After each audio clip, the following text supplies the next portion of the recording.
Após o triunfo da Revolução, Castro e Che lançaram movimentos de guerrilha em toda a América Latina.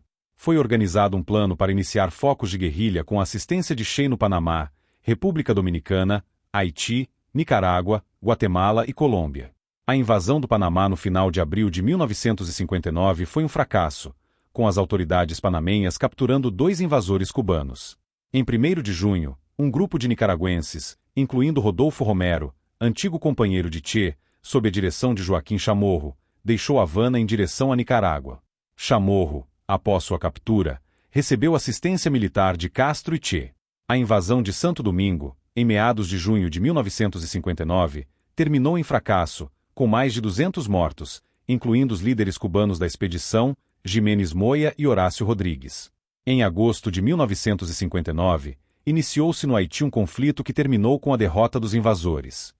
Em novembro de 1960, alguns oficiais do exército guatemalteco pegaram em armas, e aviões da Força Aérea Cubana sobrevoaram o aeródromo militar de Zacapa, abastecendo os insurgentes. Esta revolta também falhou. A intervenção cubana na Venezuela em apoio à guerrilha fracassou quando o exército da Venezuela, em novembro de 1963, interceptou um desembarque vindo de Cuba na península de Paraguaná. Em fevereiro de 1964, a OEA condenou a interferência do regime de Castro na Venezuela. A operação de guerrilha começou na Argentina no início de 1964, na província de Salta, liderada pelo jornalista argentino Jorge Ricardo Mazzetti, sob supervisão de Che. Em abril de 1964, o exército argentino atacou o acampamento guerrilheiro, resultando na morte de vários guerrilheiros, entre eles o capitão instrutor cubano Hermes Penha, escolta de Che, e 14 foram feitos prisioneiros. Mazzetti desapareceu na selva de Salta sem deixar rastros, e o foco guerrilheiro foi eliminado. Quando Alberto Granados perguntou a Che por que estava deprimido por causa desse revés, ele respondeu: "Aqui você me vê atrás de uma mesa, ferrado, enquanto meu povo morre durante as missões para as quais os enviei." José Pardo Lada, no livro Fidel e Che, relata o que Che lhe disse em 1959: "Devemos acabar com todos os jornais, porque uma revolução com liberdade de imprensa não pode ser feita. Os jornais são instrumentos da oligarquia. O regime controlou, censurou ou fechou jornais e revistas, estações de televisão e rádio e a indústria cinematográfica. A liberdade de imprensa e de informação foram suprimidas." Em junho de 1959, Guevara foi enviado em missão diplomática com o objetivo de estabelecer novas relações comerciais, realizar vendas de açúcar e obter armas na Iugoslávia, mas não obteve sucesso em nenhuma dessas frentes. No Cairo, encontrou-se com Gamal Abdel Nasser, que contou em suas memórias que Guevara lhe perguntou quantas pessoas haviam emigrado de seu país como resultado da reforma agrária. Quando Nasser respondeu que ninguém havia ido embora, Che disse com raiva que a maneira de medir a profundidade da mudança é medir o número de pessoas que sentiam que não havia lugar para elas na nova sociedade. Na Índia, seu encontro com o primeiro-ministro Nehru, durante um esplêndido almoço, não resultou no estabelecimento de relações comerciais. No Japão, a proposta de troca de açúcar por produtos japoneses foi rejeitada na entrevista com o ministro do Comércio Exterior. Na entrevista com o primeiro-ministro indonésio Sukarno, ele também falhou na venda de açúcar e no estabelecimento de relações comerciais. Durante sua estadia na Iugoslávia, conheceu Josip Broz Tito, mas não teve sucesso na obtenção de armas desse país. Em uma carta-mãe, em julho de 1959, publicada no livro escrito por seu pai, Meu Filho Che, ele escreve: "Continuo sendo o mesmo solitário de antes, procurando meu caminho sem ajuda pessoal, mas agora possuo o sentido do meu dever histórico. Não tenho casa, nem mulher, nem filhos, nem pais, nem irmãos e irmãs. Meus amigos são meus amigos desde que pensem politicamente como eu." Quando Hilda Gadeia, sua esposa, chegou a Cuba com sua filha em janeiro de 1959, descobriu que seu marido morava com sua amante Aleida Marte, que engravidou. Em maio, Che se divorciou da esposa e casou-se com a amante em seu escritório em La Cabana. Após uma breve lua de mel, ele deixou o país em sua primeira viagem diplomática. Durante os 2 meses em que esteve ausente, nunca se comunicou com Aleida. Aleida comentou a Anderson: "Che era um machista, como a maioria dos latinos. Ele foi irresponsável com a própria família, abandonando esposas e filhos quando mais precisavam dele, para continuar suas aventuras de guerrilha. Ele retribuiu a Hilda com traição a ajuda e o amor que ela lhe deu. As mulheres desempenharam um papel secundário em sua vida. Che desempenhou um papel principal na criação do primeiro campo de trabalhos forçados de Cuba na região de Guanacabibes, no oeste de Cuba, entre 1960 e 1961, para pessoas que não cometeram crimes puníveis por lei, revolucionários ou não. Esses crimes incluíam beber, vadiagem, desrespeito às autoridades, preguiça e tocar música alta. Che defendeu essa iniciativa. Só enviamos para Guanacabibes aqueles casos duvidosos em que não temos certeza se as pessoas deveriam ir para a cadeia. Pessoas que cometeram crimes contra a moral revolucionária, em maior ou menor grau. É trabalho duro, não trabalho bruto, mas sim as condições de trabalho são difíceis. O campo de Guanacabibes foi o precursor do confinamento sistemático, a partir de 1965 na província de Camagüey, de dissidentes, homossexuais, católicos, testemunhas de Jeová, padres afro-cubanos e outros considerados indesejáveis, sob a bandeira da UMAP, unidades militares de ajuda à la producción. Transportados em ônibus e caminhões, os inaptos eram levados sob a mira de armas para campos de concentração organizados nos moldes de Guanacabibes. Alguns nunca retornariam, outros seriam estuprados, espancados ou mutilados, e a maioria ficaria traumatizada para o resto da vida, como mostrado no documentário Conducta Imprópria de Néstor Almendros. A homofobia de Che está expressa no cartaz colocado na entrada do campo de trabalhos forçados, onde os homossexuais estavam confinados, que dizia: "O trabalho vos tornará homens", uma réplica do slogan "O trabalho vos libertará", usado nos campos de concentração nazistas. Ele pretendia corrigir o comportamento homossexual aplicando punições rigorosas para modificar esse desvio social, que não constituía crime punível por lei. Ou seja, antes de usar a camisa de Che, lembre-se de como ele foi racista, homofóbico, machista, além de ser um grande opressor e cruel. Nas décadas de 80 e 90, esse confinamento extrajudicial e forçado também foi aplicado às vítimas da AIDS. Em um discurso televisivo de 26 de junho de 1961, quando era ministro das Indústrias, Che disse: "Os trabalhadores cubanos têm que começar a se habituar a viver num regime de coletivismo e de forma alguma podem entrar em greve." Em 15 de dezembro de 1959, começou o processo de expurgos dos dirigentes sindicais eleitos democraticamente no 10º Congresso da CTC, realizado em novembro de 1959, destruindo o movimento sindical e abolindo os direitos trabalhistas conquistados pelos trabalhadores. Em 1961, Guevara foi nomeado ministro da Indústria. Em nome da diversificação, a área cultivada foi reduzida e a mão de obra utilizada em outras atividades.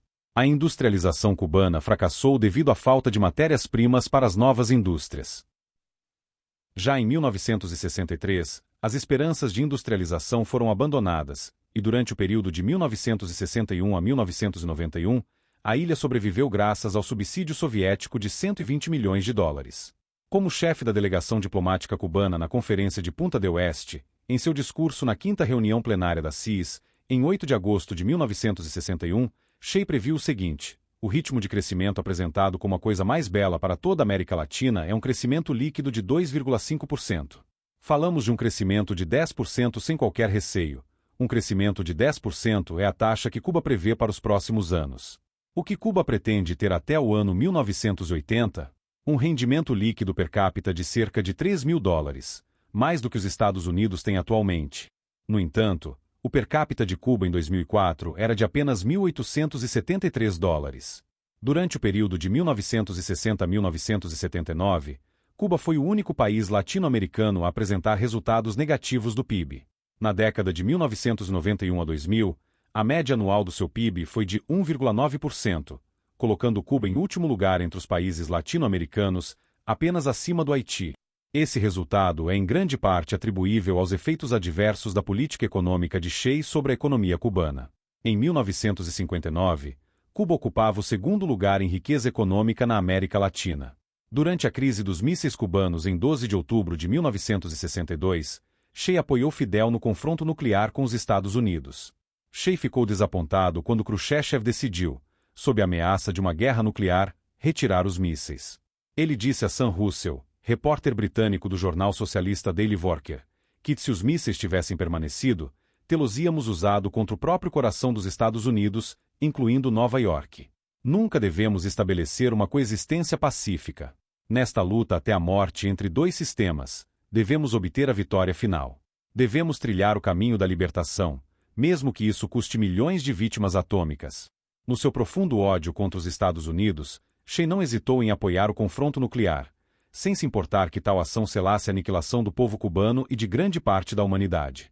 Em 11 de dezembro de 1964, durante um debate na Assembleia Geral das Nações Unidas, Che disse: como marxistas, afirmamos que a coexistência pacífica entre as nações não inclui a coexistência entre exploradores e explorados. Como representante do governo cubano, foi severamente atacado devido às execuções dos pelotões de fuzilamento, sem qualquer processo judicial e provas, conforme exigido pelo Estado de Direito. Guevara, em sua segunda intervenção, fazendo uso do direito de resposta, respondeu: devemos dizer aqui o que é uma verdade bem conhecida, que sempre expressamos ao mundo. Atirar nas pessoas sim, nós atiramos nas pessoas e continuaremos a fazê-lo até que seja necessário. Nossa luta é uma luta até a morte. Isso demonstra sua intransigência com seus inimigos políticos. Ele estava disposto a fazer o sangue correr e não estava preocupado em levar milhões de pessoas à morte. Em uma entrevista concedida ao programa Face the Nation da CBS em Nova York, em 14 de dezembro de 1964, Che respondeu a uma pergunta de Richard Otelet dizendo: na América, o caminho para a libertação dos povos, que será o caminho do socialismo, será marchar contra as balas em quase todos os países. Che, um defensor da violência política, mais uma vez falhou em sua previsão. Durante sua viagem à Argélia em 1965, quando questionado sobre o fracasso econômico, Che respondeu cinicamente: temos um país para experimentar. Cometemos erros, mas continuaremos experimentando até aprendermos. Essa aventura de aprendizagem resultou em um dos maiores desastres econômicos já vividos na América Latina. Em fevereiro de 1965, na Conferência Internacional de Argel, Che criticou a política da União Soviética ao adotar o que chamou de Lei do Valor, que organiza e regula a atividade humana na sociedade capitalista. Isso contribuiu para o esfriamento das relações entre Cuba e a União Soviética. O embaixador soviético em Havana reclamou a Castro sobre o comportamento antissoviético de Che, e Castro discordou publicamente das políticas antissoviéticas de Che, levando à sua remoção do círculo de poder. Em março de 1965, Castro enviou Che, que havia adotado uma posição pró-China, como chefe de uma delegação à China com o objetivo de restaurar as relações prejudicadas. No entanto, os camaradas chineses criticaram a Revolução Cubana como influenciada pelos sovietes revisionistas, rejeitando a abordagem cubana e causando paralisação nas negociações. Che falhou novamente em sua missão. No seu diário sobre experiência de guerrilha no Congo entre abril e dezembro de 1965, Che começa com a observação: esta é a história de um fracasso. A aventura no Congo foi um fiasco. Che, líder branco da expedição composta por 2 batalhões de soldados negros cubanos, descobriu que a negritude não garantia a integração dos cubanos com os africanos, e o regime cubano posteriormente reconheceu que foi um erro enviar apenas soldados negros. Os cubanos negros se consideravam superiores e tratavam os congoleses com desdém, causando ressentimento. No epílogo, Che questiona: o que a revolução realmente tinha a oferecer aos camponeses do fértil leste do Congo? Ele concluiu que o pequeno número de trabalhadores industriais estava satisfeito e não revolucionário, os camponeses não sofriam fome de terra, as tropas não acreditavam que estariam lutando contra os americanos e a raça não era um motivador suficiente. Repetidamente, ele apontou a falta de liderança entre os africanos, a incompetência dos combatentes congoleses e a terrível desorganização. As avaliações de Che fazem com que ele pareça racista, e fica claro que os objetivos dos africanos eram muito diferentes dos seus. Na sua mensagem ao Tricontinental, de 16 de abril de 1967, Che escreve: o ódio como elemento da luta, um ódio implacável ao inimigo, impelindo-nos para além das limitações naturais das quais o homem é herdeiro e transformando numa máquina de matar eficaz, violenta, seletiva e fria. Nossos soldados devem ser assim. Um povo sem ódio não pode derrotar um inimigo brutal. Devemos levar a guerra a todos os cantos onde o inimigo a leva, para sua casa, para seus centros de entretenimento, para a guerra total. É preciso evitar que ele tenha um momento de paz, um momento de sossego fora do seu quartel ou mesmo dentro dele. Devemos atacá-lo onde quer que ele esteja. Faça com que ele se sinta como uma fera encurralada onde quer que ele se mova. Então a sua fibra moral começará a declinar. O caminho pacífico foi eliminado e a violência é inevitável. Para alcançar regimes socialistas fluirão rios de sangue, o caminho para a libertação deve ser continuado, mesmo que isso signifique a perda de milhões de vítimas atômicas. Che foi um defensor fanático da filosofia comunista, que foi responsável, segundo números do Livro Negro do Comunismo, pela morte de quase 100 milhões de pessoas. Essas declarações revelam de maneira explícita o interesse de realizar atos violentos de forma indiscriminada e impiedosa. A utilização do ódio e do incentivo à violência exemplifica uma prática comum ao longo da história de movimentos extremistas que justificam assassinatos em massa e práticas de tortura como ferramentas para alcançar seus objetivos políticos. O Diário de Ernesto Che Guevara, escrito durante sua campanha na Bolívia, apresenta reflexões marcantes. Em um trecho, ele descreve a situação dos camponeses locais, afirmando: a base rural continua subdesenvolvida. Parece que, por meio do terror planejado, conseguiremos a neutralidade da maioria, enquanto o apoio virá mais tarde. Até agora, não houve adesões. A mobilização rural é inexistente, exceto em tarefas de informação que nos causam transtornos. O exército demonstra maior eficácia, e as massas rurais não nos apoiam.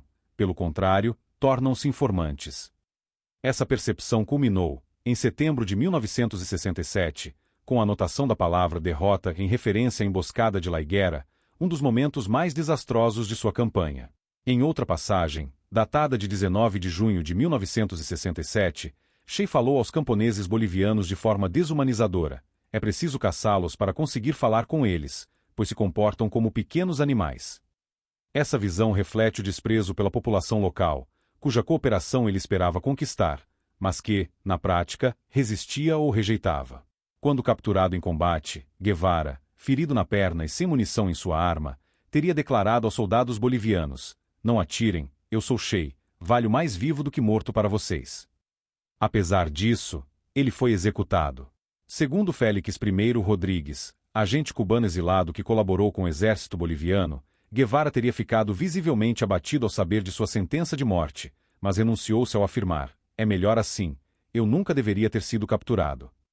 Em outro contexto, Rodrigues relatou que confrontou Che sobre os métodos violentos da Revolução Cubana, mencionando a execução de estrangeiros em Cuba.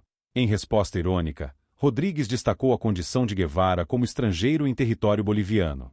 No passado, durante sua atuação em La Habana, em Cuba, Che era conhecido por emitir ordens de execução com frieza, escrevendo apenas dele aspirina como instrução final. Anos depois, em solo boliviano, ele enfrentaria um destino semelhante, recebendo uma dose de seu próprio recurso. Fidel Castro, que inicialmente utilizou Guevara como símbolo de sua plataforma anti-imperialista, continuou a glorificá-lo após sua morte para fins de propaganda política. Entretanto, Daniel Alarcón Ramírez, conhecido como Benigno, um dos companheiros de Che nas guerrilhas da Bolívia, declarou em entrevistas que o grupo foi traído por Castro. Segundo ele, Fidel nos invejou com frieza para uma região remota, bem escolhida pela ausência de recursos humanos e materiais. Depois, cortaram nosso fornecimento de armas, alimentos e informações, e finalmente as comunicações. Fomos tratados como peças aplicadas no jogo político de Fidel, de maneira cruel e desumana.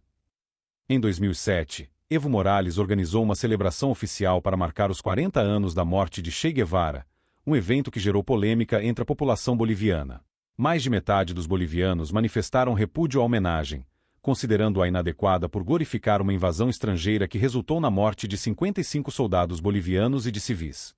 O general Guelri Prado, líder da coluna militar que capturou Che, afirmou: a homenagem deve ser feita aos soldados que derrotaram os invasores. A tentativa de enaltecer Che como mártir, disposto a sacrificar a própria vida por suas ideias, frequentemente ignora sua disposição em tirar vidas daqueles que não compartilhavam de suas convicções. José Martí, em uma carta a Máximo Gomes datada de 20 de outubro de 1884, escreveu: assim como quem dá a vida para servir a uma grande ideia é admirável, é abominável quem usa uma grande ideia para servir às suas esperanças pessoais de glória e poder, mesmo que também arrisque a vida. Dar a vida só é um direito quando se dá desinteressadamente. Che Guevara acumulou fracassos em praticamente todas as iniciativas que empreendeu. Ele abandonou a carreira de medicina, que nunca chegou a exercer. Como economista, foi responsável por decisões desastrosas enquanto esteve à frente do Banco Nacional de Cuba e do Instituto Nacional de Reforma Agrária. Como ministro da Indústria, não conseguiu implementar uma industrialização eficaz. Sua atuação como diplomata, envolvendo países como União Soviética, China, Egito e Iugoslávia, também foi marcada por insucessos. Na esfera militar, fracassou em suas campanhas guerrilheiras no Congo e na Bolívia, além de não conseguir mobilizar apoio popular para suas ideias revolucionárias. Em uma entrevista ao jornal argentino La Voz del Interior, Maria del Carmen Ferreira, conhecida como Chichina, que foi namorada de Che, sintetizou seu legado com as palavras: Pobre Ernesto não teve sucesso em nada, nem como médico, nem como fotógrafo, como economista ou como propagador da Revolução. Shea também desenvolveu o conceito do novo homem em um artigo publicado em 1965, intitulado Socialismo e Homem em Cuba. Ele defendia que o comunismo deveria ser construído simultaneamente com novas bases materiais e a criação desse homem novo, que seria altruísta, moralmente elevado e desprovido de materialismo. No entanto, na prática, o resultado foi um indivíduo marcado por contradições, egoísta, individualista e com valores dúbios. Ainda hoje, crianças cubanas iniciam suas aulas com o slogan: "Pioneiros do comunismo, seremos como Che". Essa frase simboliza um ideal de doutrinação, enaltecendo características que, para muitos, perpetuam um modelo falho. O ódio, promovido como um instrumento revolucionário por Shea, é condenado por pensadores como José Martí, que afirmou: "O ódio não constrói". Contraditoriamente, Shea defendia o uso da violência e do ódio como ferramentas de transformação, caracterizando-o como um indivíduo fanático e implacável. Ao longo de sua vida, Guevara foi descrito como dogmático, arrogante, rancoroso e contraditório. Seus métodos brutais e a frieza em executar opositores alimentaram sua reputação como uma máquina de matar. Ainda assim, ideólogos de esquerda transformaram sua figura em um ícone, ignorando os aspectos sombrios de seu legado.